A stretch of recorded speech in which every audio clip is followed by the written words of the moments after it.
What's up? It's Mike Mal, and you are listening to the Athletor Podcast, where we dive into the processes, mindsets, strategies of some of the most successful athletes and coaches from all walks of life.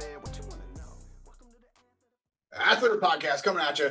Coach Mark Branch is on the podcast today, and it takes a very serious turn pretty darn quickly when he talks about the day that Stephen Buchanan transferred out of Wyoming and how it ripped his heart right out of his chest. That, and you are not going to believe who makes his Mount Rushmore of wrestling. All that and more coming up on the podcast. Don't go nowhere, dude. Hey, everyone knows that wrestling is 90% mental. We're super excited to have partnered with Wrestling Mindset, the #1 wrestling-specific mindset program in the world. Make sure to sign up at wrestlingmindset.com using promo code Athletor25 for a $500 discount. Stop underperforming and losing to guys that you should beat. Athletor Podcast, Coach Mark Branch. How are you, sir? Thank you so much for coming on. Awesome, man. Thanks for having me. All right. We got lots to talk about. How's wrestling? Let's start with the big one. How's wrestling going to survive this? That's where I wanted to go. So we might as well cut to the chase. I don't know. I guess what I'm trying to say is it's from an outsider's perspective. It looks like it's becoming increasingly more difficult for smaller programs to exist. Am I crazy in saying that? I think the knee-jerk reaction when everything started happening was just doomsday. Obviously,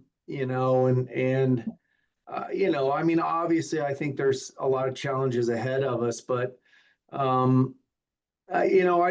just don't know long term. I don't know long term. I don't think the current model is going to benefit anybody in the long term.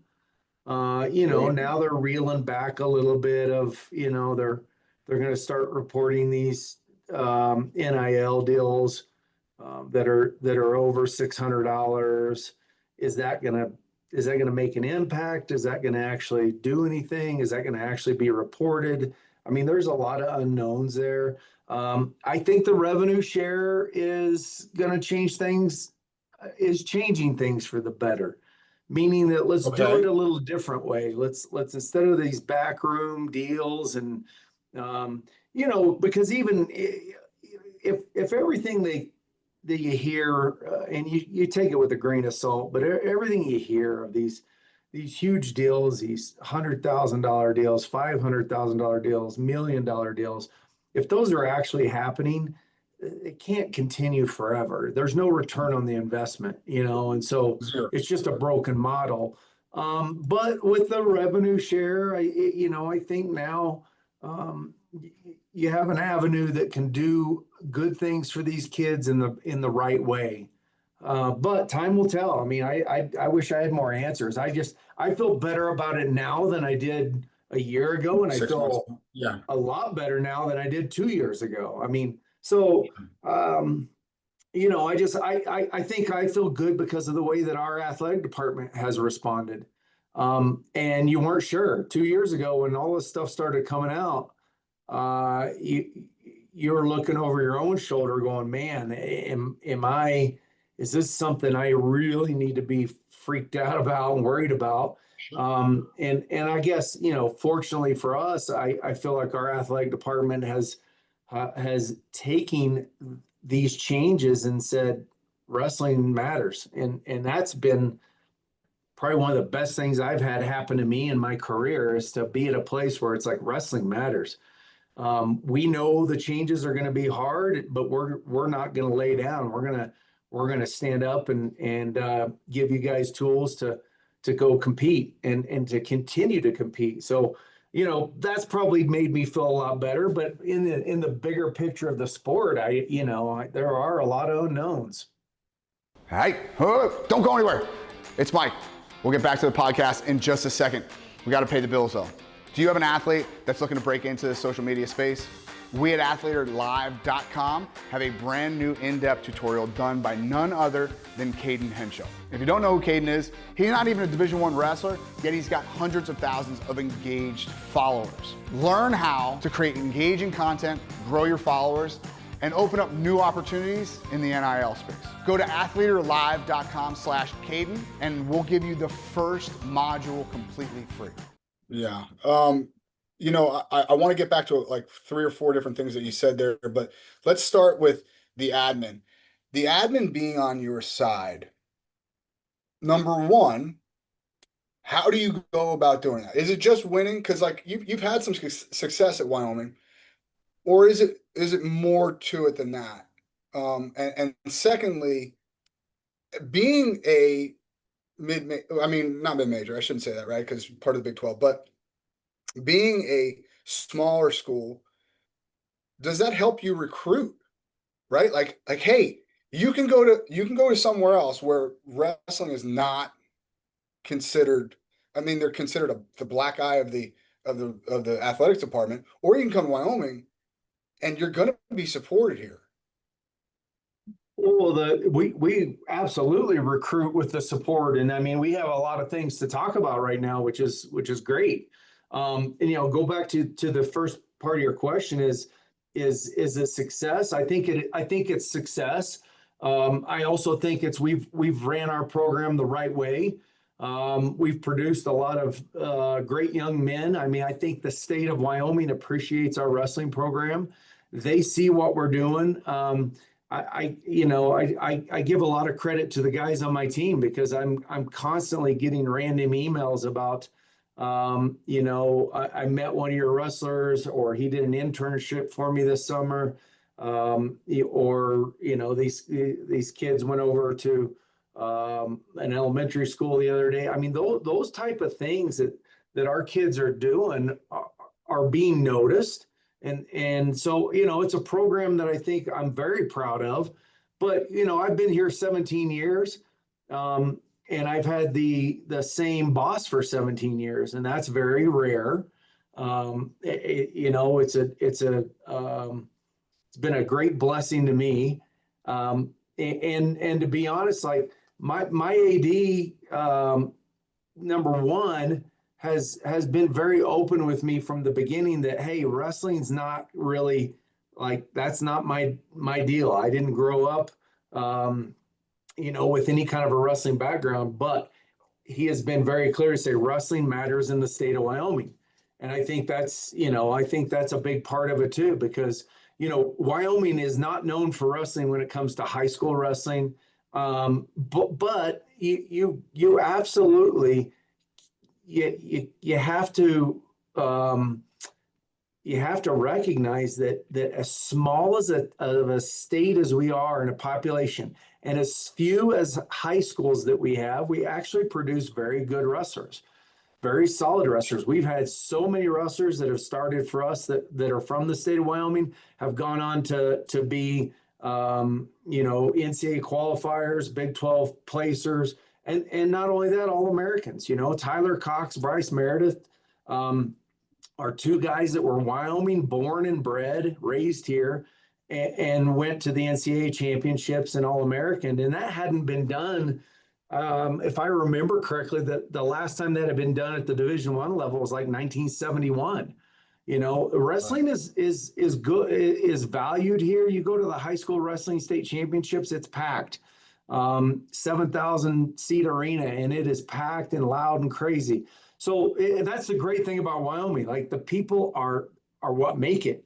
They're energetic, they're supportive. So that's phase one. The second one, kind of answer your question, when you talk about recruiting, I absolutely am selling that support, and it's not a lot of lip service either. We're moving into one of the biggest wrestling facilities in the country in a year from now. We literally just moved into brand new office suites that haven't even got unboxed, as you see a box behind me there. I still haven't got everything tweet unpacked. about it, though, you son of a gun. You got to tweet about it, and you scared the holy heck out of everybody.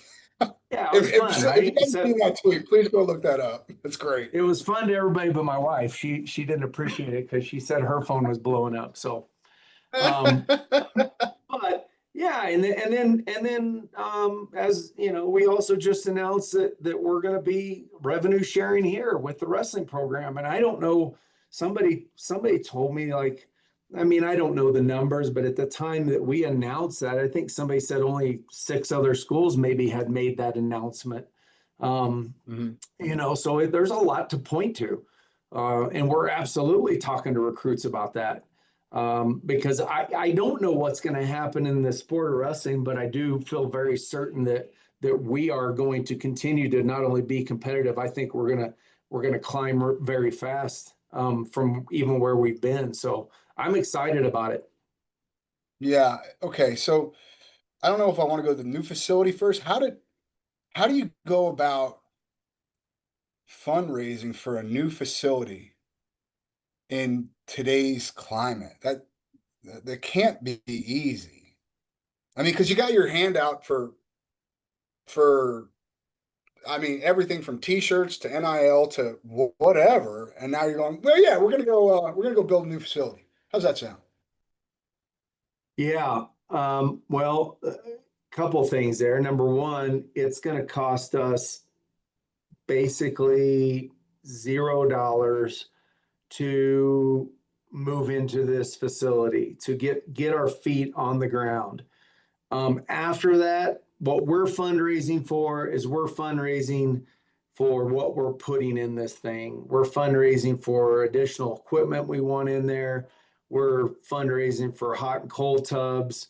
Um, I mean, we're talking about hyperbaric chambers. We're talking about VO2 testing stuff. Like, well, we're looking at what we want to put into this facility, and that's the focus of our fundraising.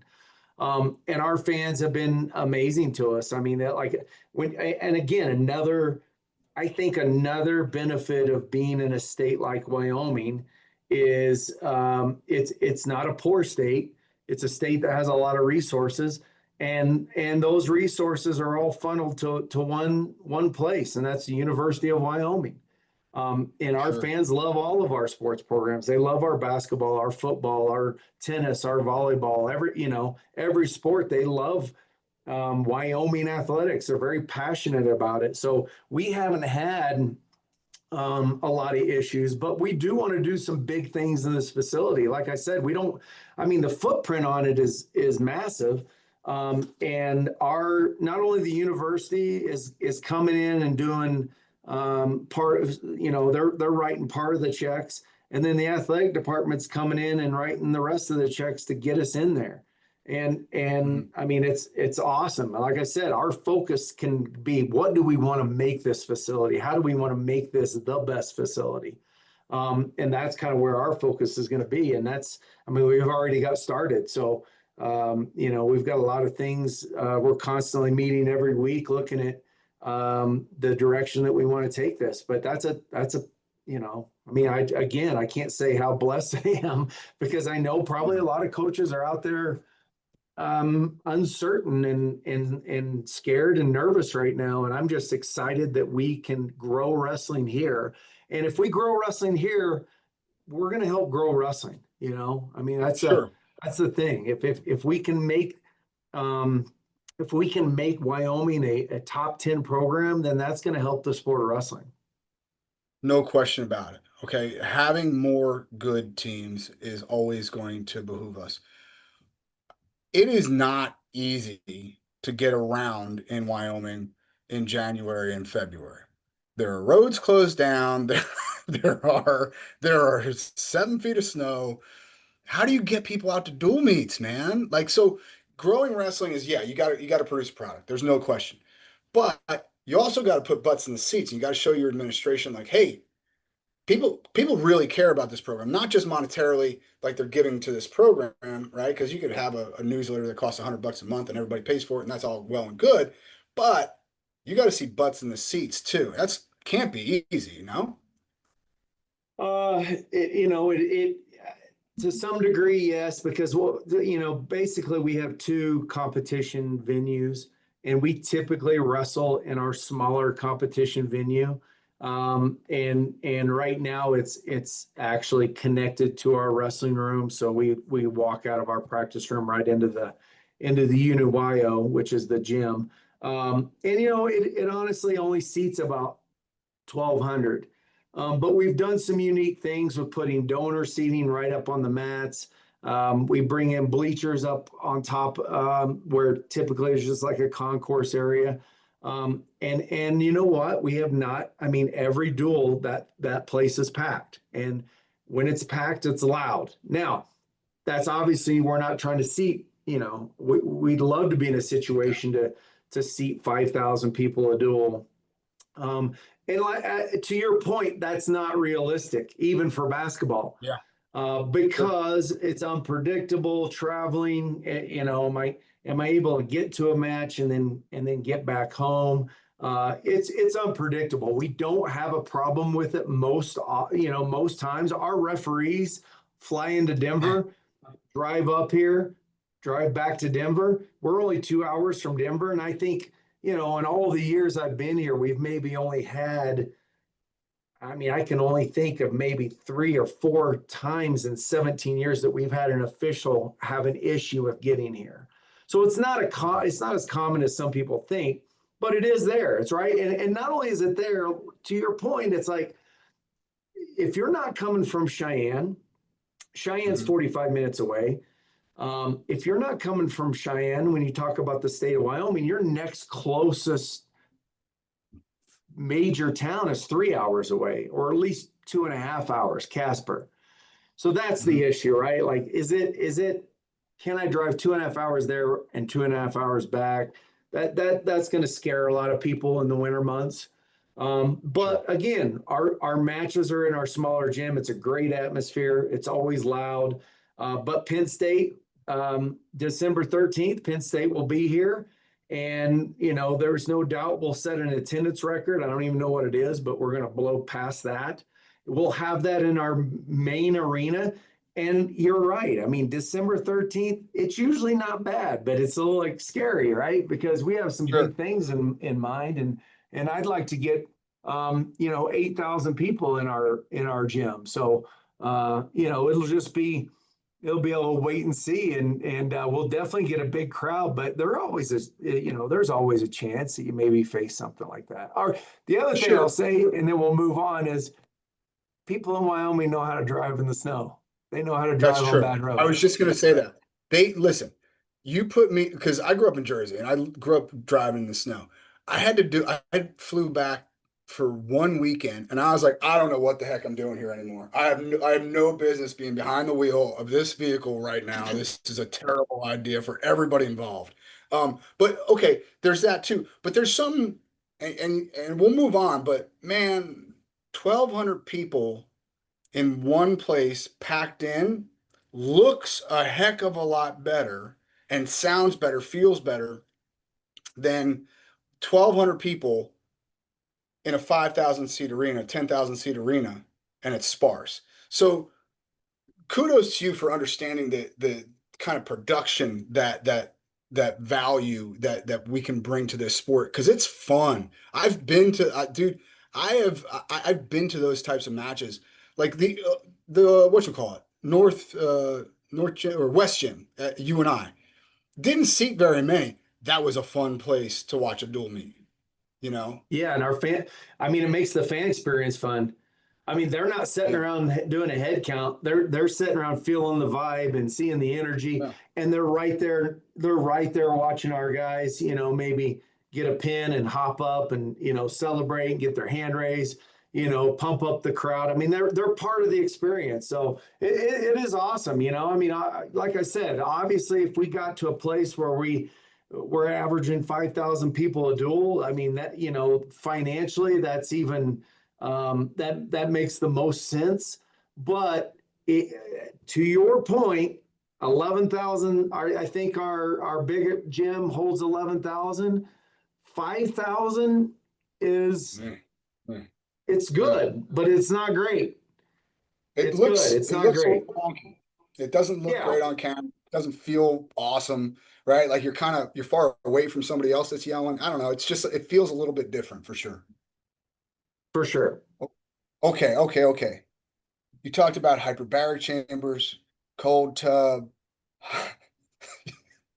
Yeah, why are you giggling? I'll tell you why I'm giggling. Because you are an old school guy. Okay. How much, when somebody brings up, Coach, we need we need a new cold tub, or we need a hyperbaric chamber in here. How much he rolls your eyes, and how much he goes, well, this is what top tier athletes and top tier programs have and are doing. Probably want to at least consider it. I tell you what, I'm sitting in on a panel here later today, and they kind of give us some of the the pre-questions that we need to be prepared to answer. And I don't even, beyond that, I'm not even sure what this panel is. But one of the questions is talking about advice. What advice would you give to people who are leading a department? And so it's not just athletic related, but I've already thought about it. I'm like, my advice is be willing to change. You can't be old school all the time. I absolutely grew up old school, and I think one of the things that had held me back from developing as a coach was my resistance to be open to change. So I laughed because I knew as soon as you said that what you were getting at, and I'm not laughing but I am a firm believer that, and I think this is probably true across any sport, not just, I don't think it's true to wrestling. I think we have the hardest time with it in wrestling. Like, we don't want to change. We want to hold our ground. And I honestly, I did that. I did that probably too long. And probably didn't utilize a few years to the best of my ability because I was immune to change. And so I've certainly learned my lesson, and I pay attention to the little things. I pay attention to sleep. I talk to my kids. I talk to my team about sleep all the time. We used to have, my guys 5 days out of the week used to be up by at least 6 a.m. Now, they were either in the weight room that early or they were on the wrestling mat that early. I did away with that years ago, a couple of years ago, because sleep. They need sleep. They need rest. They need their body. Now, is it new science? Is it fake science? I mean, you call it what you want. Is it the fact that the athlete is different? If you ask me, the athlete is different, but the athlete is so much better.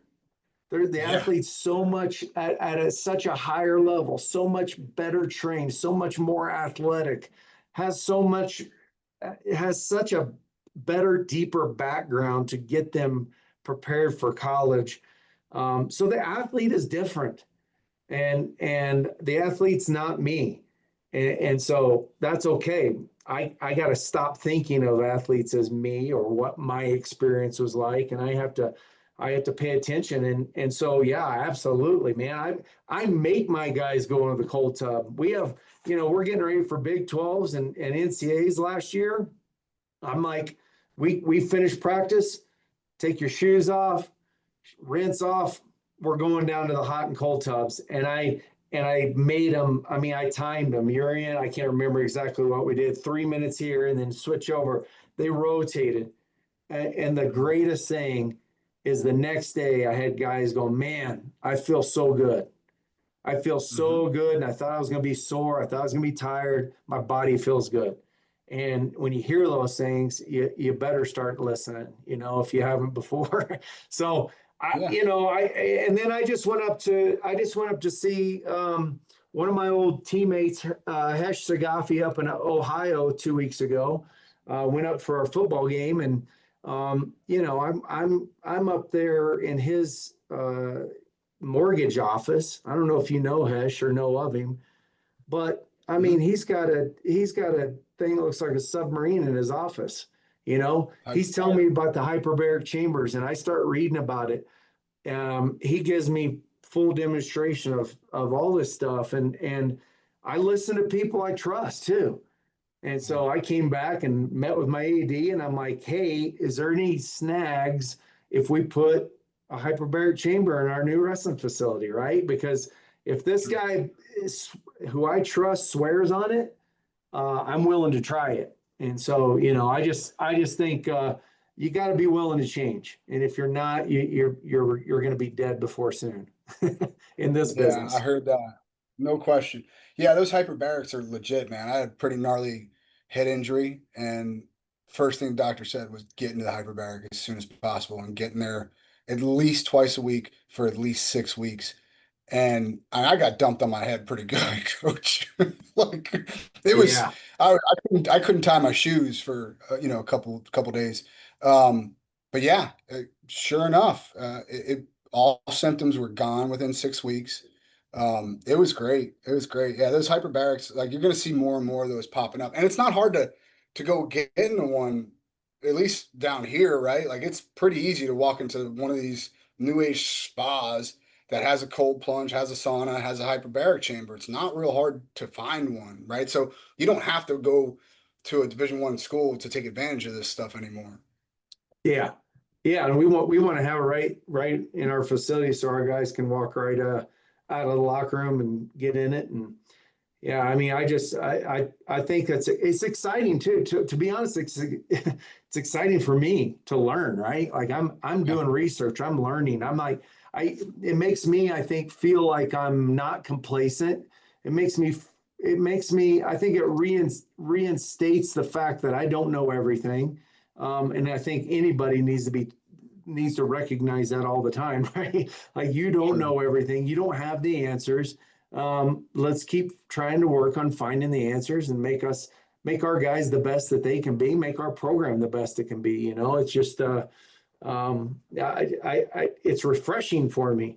And to be honest, when we talk about where we were at 2 years ago, I go back 2 years. There was a lot of frustration I had, a lot of concern, a lot of negativity. I just felt like my thoughts often were negative, and so it's made my life a lot better to focus on positive things. And so, like I said, when I'm learning new about something that can help our guys or help our guys perform at a better level, those things excite me. Okay. So what was the turning point then? You said you held on to that kind of negativity for a while, and you held on to maybe some old school ways of thinking. What was the catalyst for change? Well, the catalyst for change was change. I mean, change was happening.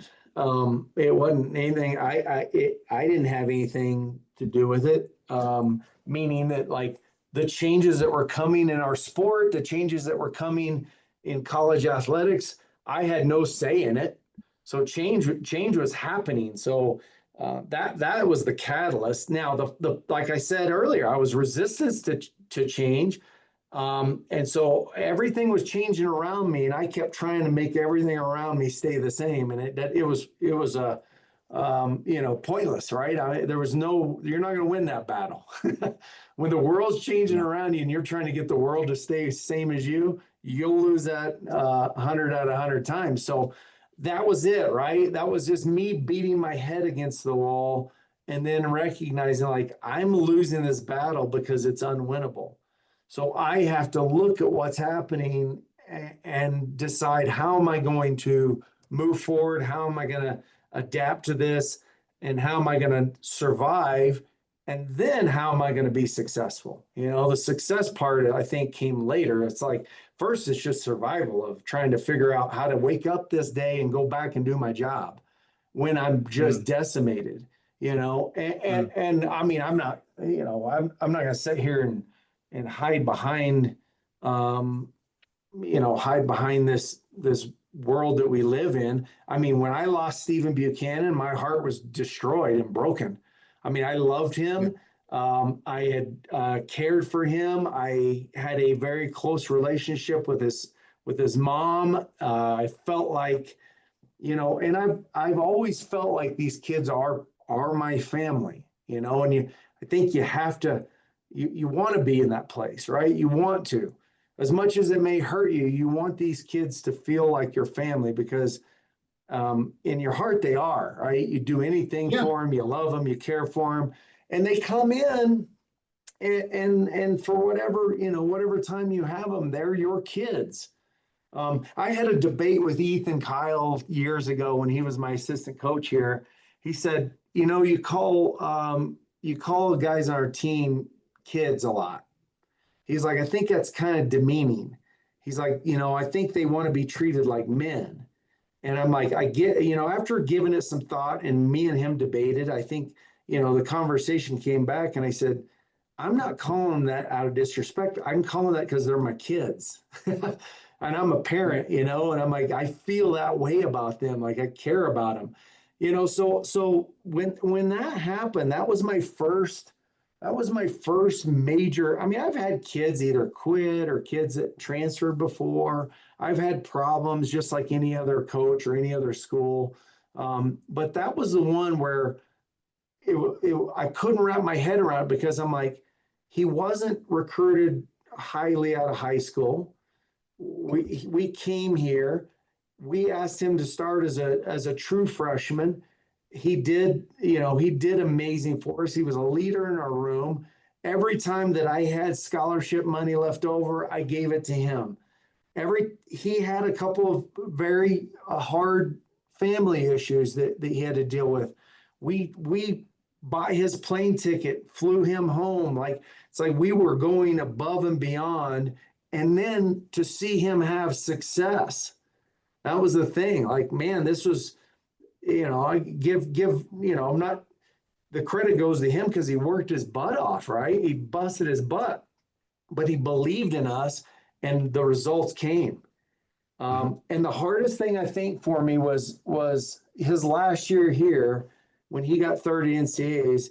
His post NCAA interview would bring me to tears, because he literally was saying, I want to show everybody that I can win a national championship at Wyoming. And he goes, and he was given this program and us all the praise in the world. And to see go from there to him leaving ripped my heart out, and it left me wondering, what am I even doing in this sport? Well, that was me ignoring the world around us. There is a crazy world happening, and it was just getting started. And we didn't know how to navigate it. We were trying the best as we could. I mean, we were trying to do what we could for him financially. But there was a lot of things pulling at him, a lot of people pulling at him. And again, I'm not going to go any deeper into that, but I'm saying that specifically, you asked me that question, change was happening, because here's one of my sons, one of my kids, that I had done everything that I could think of to help them, and not only just help them be the best wrestler, but help them personally in their personal life, help them academically, help them in every way that I could, and it wasn't good enough. And that's where I had to come to terms with, look at what's happening around you, and let's figure out how to deal with it better. And it's not, I don't know if anybody has it figured out. I don't think anybody does. No. But you got to be willing. Because no, go ahead. No, you got to be willing to change. If you're set in your ways, you're really not going to survive this at all. No, you're right. No one has this figured out. I don't mean to harp on the same subject, but it's, Iowa took a chance on Buchanan and it worked out. They also took a chance on Teamer and Parco and it did not. So nobody's got it figured out, right? Okay. I want to go from the point where you had your heart ripped out by a guy like Buchanan to the point where you're at now. Yeah, you realize you got to change, but what does that look like on your day to day? Do you have help? Like, do you turn to somebody and go, I don't even know the sport. I don't even know what we're doing here right now. Because I'd go, this is not what I signed up for. This is not what I came into. I don't know what I'm doing. I need to turn to somebody else. To some degree. I mean, I number one, I lean on my assistant coaches a lot, and I'm thankful for them. You know, I don't know. I mean, I would say as a staff, we have, I would be surprised if another staff out there communicates as well as we do. And we sit down as a group all the time. I mean, constantly. We number one, we have a set staff meeting every week, but I mean, throughout the week, I mean, it's almost hardly a day goes by when we don't just sit and bounce things off of each other. And that's, and with that, it's helped me change my role a little bit because for years and years, if you ask me what, I mean, you know, I don't know what I would say, but I would tell you this. For years and years, I felt like one of the most important things or important parts about my job was training my guys, was in the room, teaching, training, structuring workouts, implementing workouts, problem solving issues, technical, right? Wrestling, everything wrestling based. And now I certainly am like, I've allowed myself to get past that thought and go, I've got a great staff that has done. I mean, I obviously they ask me questions. I sometimes give advice. A lot of times I say, do your thing. And then most of the time when I sit back and they do their thing, I'm like, that was awesome. Great job. Letting them have that a little bit and recognizing my role's a little different. Not that I still don't, I mean, I take a very active part and I love that part of it, but it's helped to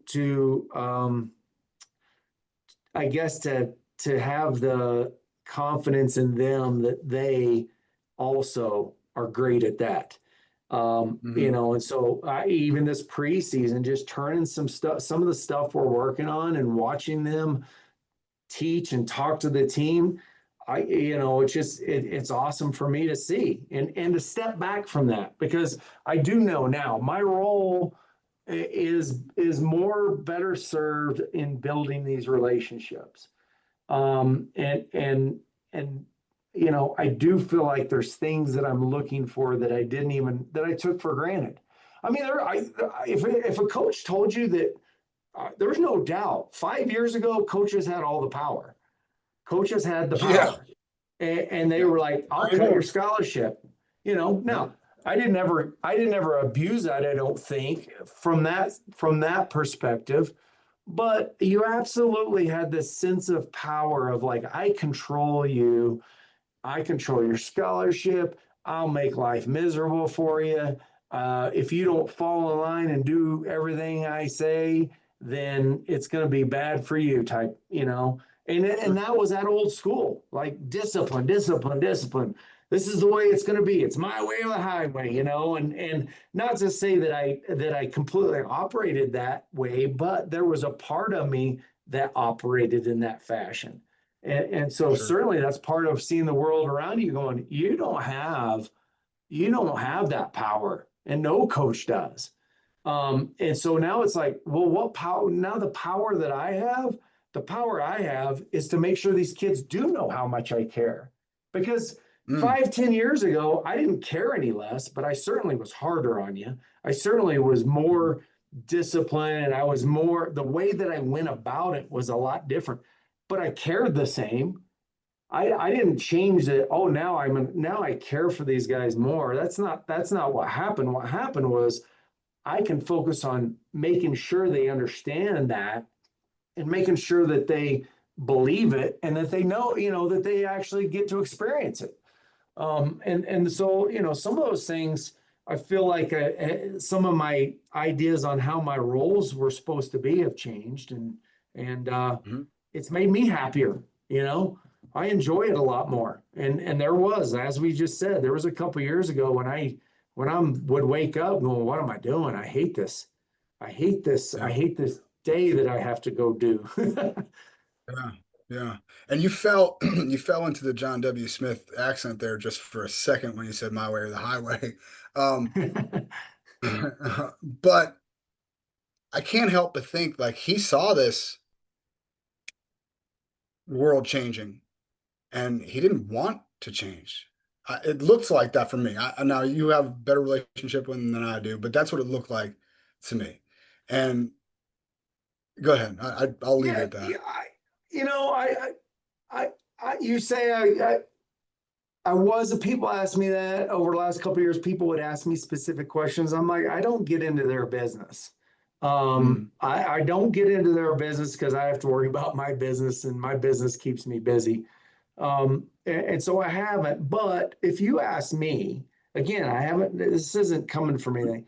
I think John changed a ton from when year one, when he was the head coach for the first time, to 2008 when I left. There was a lot of change. And then from 2008 until he retired last year, I don't have any. I saw changes from the outside. I don't think you're wrong though in the fact that I think he was just like I trust me, I deal with it. Like, am I compromising too much? I that's part of that's part that I've kind of let go. There for a couple of years, I was like, I'm compromising too much and it's not good for these kids. mhm. And to be honest, I don't know if that'll go away because there's some times where I'm like, what's best for you? I'm probably not going to do it because I know what the end result would be. So instead of doing what's best for you, I'm going to try to do something that's good for you, but I'm also going to try to do something that's going to help me keep you in a position where I can continue to help you because it's a process. I'm not going to, Mhm. and that's the thing. Like back when I said you had the power, you could say change today or be gone tomorrow, and you could get Mhm. quick changes. Yeah. And there were a few instances where I laid my foot down and said, if this happens once, we're not even going to have a conversation about it. If this happens, we're not going to talk about it. I'm going to shake your hand and say good luck with your life and move you on. And I had to stand by that because I said it. Mhm. I put my foot down and I'm like I hated it because I'm like, again, just that stubbornness going, well, you can't go back on what you said. And so you could get immediate changes because you could stand that ground. And now it's like I recognize, like, if I'm gonna be an influence over some of these student athletes long term, then I've got to be patient in their development, and I got to work with them. So instead of maybe what's best for them in that moment, I got to do something that's good for them, but it's going to keep us moving in the path of working together and development up here, right? Development of the Yeah. brain. Not even talking about development of wrestling. So it's just helping them develop as humans, and so I've changed that. So John, I think absolutely changed. I think he struggled with the thought of like to change the way that the world wants me to change or needs me to change. I don't know if I can do that anymore. I don't know. I feel like I'm getting away from my principles, and I felt like it was a strain on him, and I get it. I felt the Sure. strain. So you got to find where Sure. you're comfortable too. Yeah, that makes all the sense in the world. The current, okay, and we're gonna jump back to earlier conversation. The current model for NIL is not. It's. I think it's broken. I don't think it's. You said sustainable. I don't even think it's sustainable. I think it's damaging. Um, do I want athletes to get paid? Sure. I guess. I don't care. I shouldn't say this, but I just don't care that much. Because it's not. Here's what it is for me. If you want to talk about football and say that the university is making money off of your name, image, and likeness because you're playing with a helmet on Saturday, cool, fine. There's not many institutions that are making money because are on top of a wrestler's actions. Just doesn't seem like it's a financial viability. Okay. So do I think that it's broken? Yes. But I understand the world around me has changed. So there's that. What do we do? Like, obviously there's not a simple fix because maybe that would have been done already. But is there a way to harness this and steer it in a direction that makes sense for the sport, makes sense for the institution, and makes sense for the athlete? Man, it's just like you said, if there was an easy answer, it should have been done. It would have been done possibly. I don't think anybody, it doesn't matter, regardless of sport. I mean, you look at whether it's Nick Saban of saying this just isn't the right way. So I think football coaches everybody understands. Now, here's the thing. Football, basketball, doesn't matter. They all understand, and I think they all don't love, and probably even most of them don't like it. But why are we jumping in with both feet? Because we're trying to be the best. And this is what the rules say. So we're going to try to be the best. And here, I mean, I kind of quit trying to solve those problems for a few reasons, because number one, this isn't a wrestling issue, right? Now, it's a wrestling, it's happening in wrestling. I try to educate, like, whether it's my AD or my football coach, and it's great. They'll talk, they'll be like, you guys have much of a problem. I'm like, buddy, Yeah. You're not going to believe this, but 500,000. They're like, what? I'm like, oh yeah, wrestling. And it's crazy, right? So you try to, you're trying to educate, saying we're dealing with it too. But the bottom line is wrestling's not making any changes. And they're not going to be able to. Like, we are literally going to have to follow this thing and see where it goes. Now, when you talk about, is there a solution? Well, the solution came, I think, was from the very beginning exposed when it's name, image, likeness. If I go out and not pay to play. Not pay to play. There you go. It's not pay to play.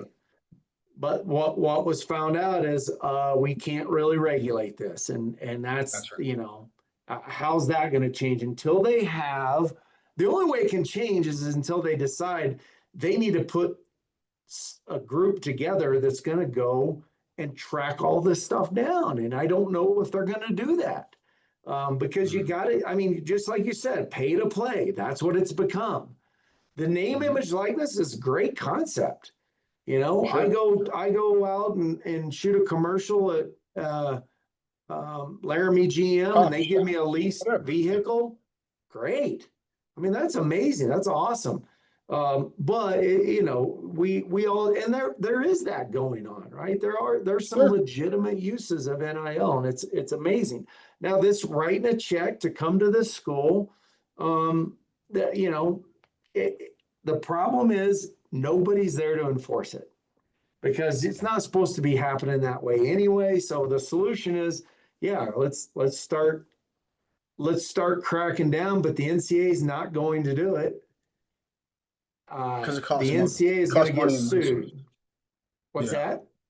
Well, it also costs money and resources to hire a team, because it's going to have to be a sizable team to go track this stuff down, and you got to pay for that team, and you got to pay for them to fly, and you got to pay for them to exist. It's not a simple, clear cut answer.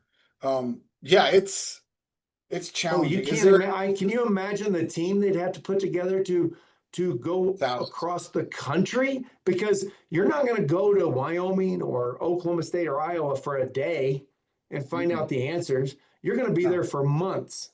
You're going to be accessing records and bank. I mean, and now you got to do that at every school. Now, and the other thing, like you said, it costs money. Well, guess what? They're writing checks to pay off lawsuits, and by doing that, all they're going to get is more lawsuits. So it's really the NCAA is being held hostage to some degree. by this whole, everything that's happened. So it's just, again, you can't sit here and try to solve an unsolvable problem. And Right. especially if you're a wrestling coach. I mean, that's the Yeah. thing. It's like, I can be mad as hell and I can get out on the internet and I can cuss this system and all this. Nobody's going to listen. Nobody's going to Yeah. listen. And that goes for any wrestling coach. I don't Mhm. care. I mean, I'm not talking about Mark Branch at Wyoming. I'm talking about, I don't need to name Okay. names, but if you're the most Yeah. well-recognized wrestling coach in the country, your voice isn't going to make a difference either. No, I Sorry, agree. No, I but agree. the only ones that are going to make a difference are the people that are in the courtrooms and the people out on the gridiron. And that's where it right. starts. Yeah, I agree. Okay, we got to wrap it up. Okay, don't try not to think too much about these answers. Just fire from the hip. Okay, what is the best wrestling shoe of all time? Oh man, I gotta go with the original Combat Speed. And somebody was telling me Yes. about the black and green bottoms. And I'm like, well, Yeah. I don't know what name they had when they first came out, but they were when did they become the Combat Speed? I don't know, but the original I think it Combat was right Speed. around 95, 92, 95, something like that. Yeah, Yeah, those are those are great. still my Okay, favorite. great shoe. Great shoe.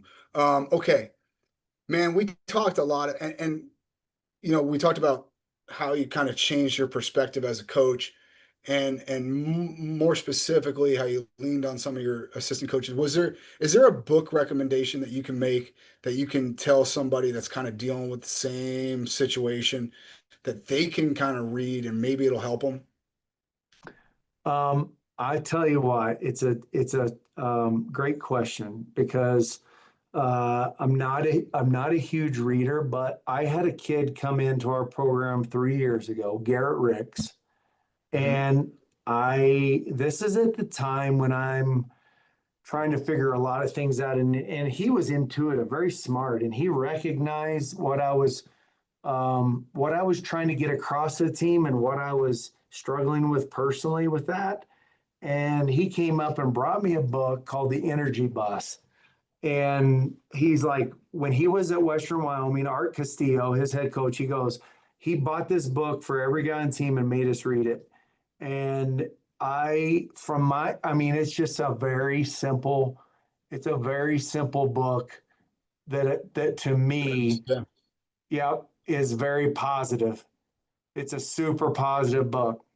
And Mm. it's a short read. I mean, it'll take you, at my pace, I read it in a couple of weeks and I would just read, maybe a chapter a day or half a chapter a day. And it was a simple, good story.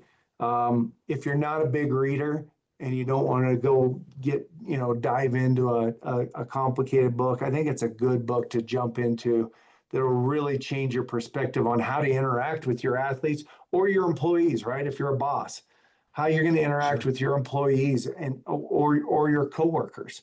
Sure. There were so many different things that through that book that would draw on how do I deal with my subordinates, how do I deal with my Mhm. peers, and really I found it a fun read. It was a good book to read. Awesome. Awesome. Thank you. Okay. You only get four. They got to be American.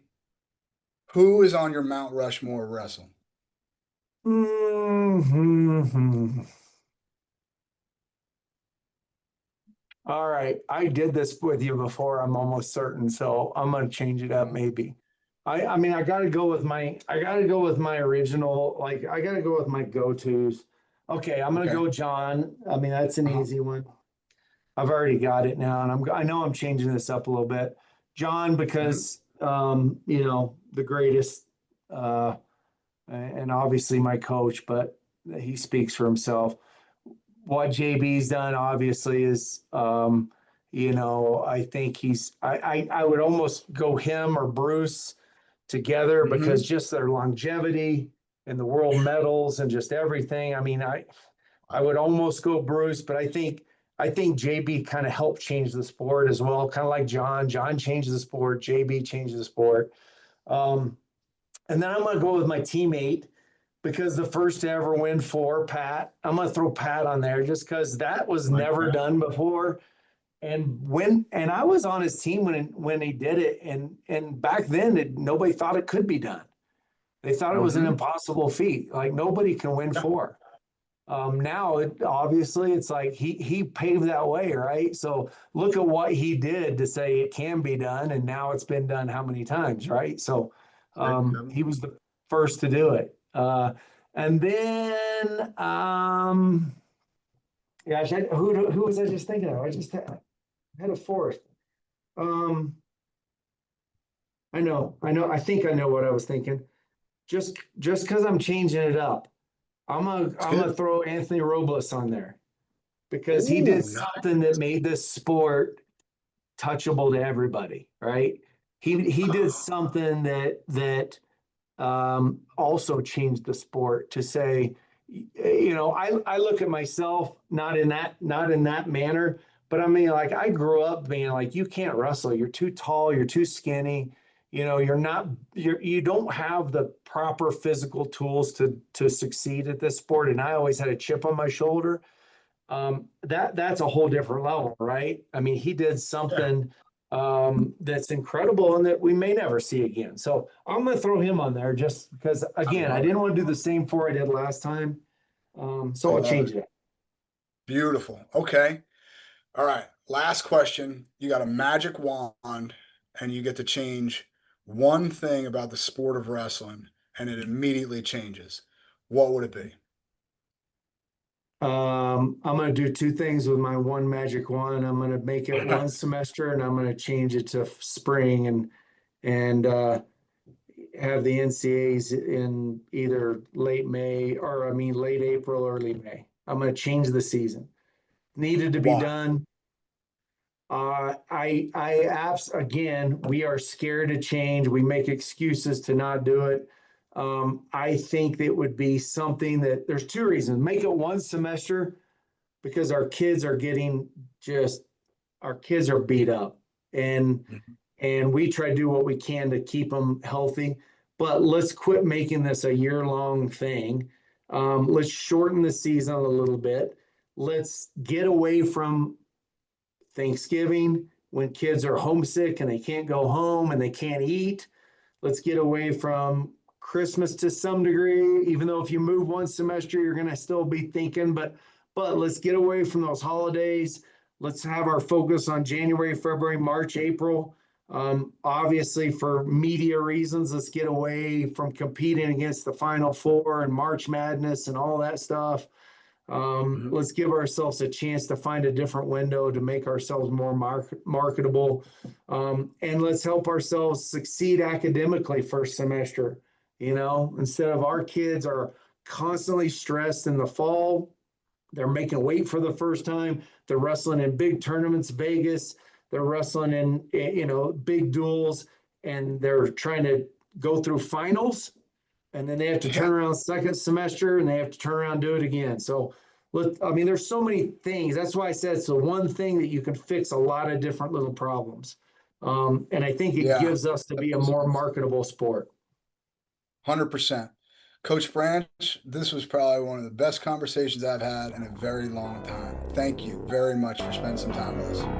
Absolutely. I enjoyed it. Thank you, guys. All right, Coach. I'll talk to you soon. Wait. Don't go anywhere before you hit that next button. If you enjoyed listening to this episode, do us a huge favor. Click that subscribe button. And if you're so inclined, leave a review and share it.